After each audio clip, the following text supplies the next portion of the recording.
Muy buenas, antes de meternos en faena quiero dar las gracias, pero así, en mayúsculas, al blog La Playlist del Yello. Ellos son la inspiración total para el análisis de hoy. Y ahora sí, vamos a sumergirnos en una de las batallas sonoras más míticas de la historia del rock. A ver, esta es la eterna pregunta, ¿verdad? Llevamos décadas con el mismo debate. De estos dos discazos de Nirvana, ¿cuál tiene el sonido definitivo? Es que es una pelea que va directa al núcleo, al alma misma de lo que era la banda. Mirad, este comentario de un fan en Reddit lo clava. No se trata de decir cuál es bueno y cuál es malo, para nada. Es que estamos hablando de dos conceptos artísticos completamente distintos, pero ambos potentísimos. Así que, ¿qué vamos a hacer hoy? Pues vamos a desmenuzar este cara a cara épico. Analizaremos cada álbum por separado, intentaremos encontrar un nexo común, un ingrediente secreto, y al final, claro, llegaremos a un veredicto. Venga, empezamos fuerte. Primer asalto, Nevermind. El Coloso, el disco de sonido impecable que, puso al mundo de la música patas arriba. Un álbum que estaba pensado para ser melódico y a la vez súper agresivo. Es que nadie, pero nadie se esperaba este exitazo. Ni la discográfica. Fue una auténtica locura, un fenómeno cultural que de repente puso el rock alternativo en boca de todo el mundo. Aquí la clave fue el productor, Butch Vig. Hizo un trabajo magistral equilibrando las dos caras de la banda. Por un lado, melodías pop pegadizas. Por otro, la agresividad del punk. El resultado fue un sonido pulido, accesible, sí, pero que no había perdido ni un poquito de su rabia original. Y aquí empieza el lío. El propio Kurt Cobain acabó pensando que la producción era demasiado limpia, demasiado perfecta, y sin quererlo, con esa sensación, ya estaba plantando la semilla de lo que vendría después. Una rebelión en toda regla. Pasamos al segundo asalto. Y en esta esquina, el aspirante, el rebelde, In Utero.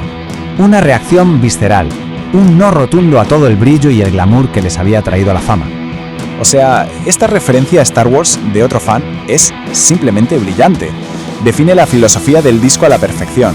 Estaba hecho para ser áspero, para incomodar, para ser inolvidable. Para esto ficharon a Steve Albini, que no era un productor, sino un ingeniero.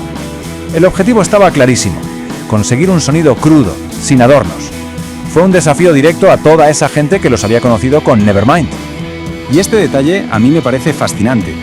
La propia banda sabía que el sonido era difícil, que era un reto. Tanto que hasta dejaron una pequeña chuleta en el libreto para los fans más fieles. Un guiño genial. Bueno, hemos visto que los sonidos son como la noche y el día. Pero a pesar de esas diferencias tan bestias, los dos discos tienen un corazón común, un motor potentísimo que a menudo se nos olvida en este debate. Ahí está. Daba igual si el sonido era pulcro o si era sucio. La base sobre la que se construía todo era la misma. La batería de Dave Grohl. Una auténtica apisonadora, una fuerza de la naturaleza en ambos discos. Y si hablamos de las letras, Cobain también fue súper coherente. Usaba la técnica del cut-up, que es básicamente cortar y pegar frases. Le importaba más cómo sonaban las palabras, la emoción que transmitían, que su significado literal. Creaba poesía a partir de trozos, y eso lo hizo en los dos álbumes. Vale, hemos puesto todas las cartas sobre la mesa. Hemos escuchado a los dos contendientes. ¿Y ahora qué? ¿Cuál de los dos sonidos es realmente mejor? Pues aquí está la clave de todo el asunto. Es que no jugaban en la misma liga, porque no querían. Un disco se diseñó para conquistar el mundo, para llegar a todas partes, y el otro se diseñó precisamente para todo lo contrario, para desafiarlo. Por eso no puede haber un ganador, porque cada álbum consiguió su objetivo a la perfección. Es una elección imposible. Y la genialidad de Nirvana precisamente es que fueron capaces de crear las dos cosas, dos obras maestras. Al final, este debate nos lleva a una pregunta mucho más profunda sobre la música en general. ¿Qué es más importante? ¿La accesibilidad, el sonido perfecto que llega a todo el mundo, o la autenticidad más pura y sin filtros, aunque sea más difícil de escuchar? Ahí lo dejo. Y por supuesto, un último agradecimiento enorme a la playlist del Yello por haber inspirado todo este análisis. Nos vemos en la próxima.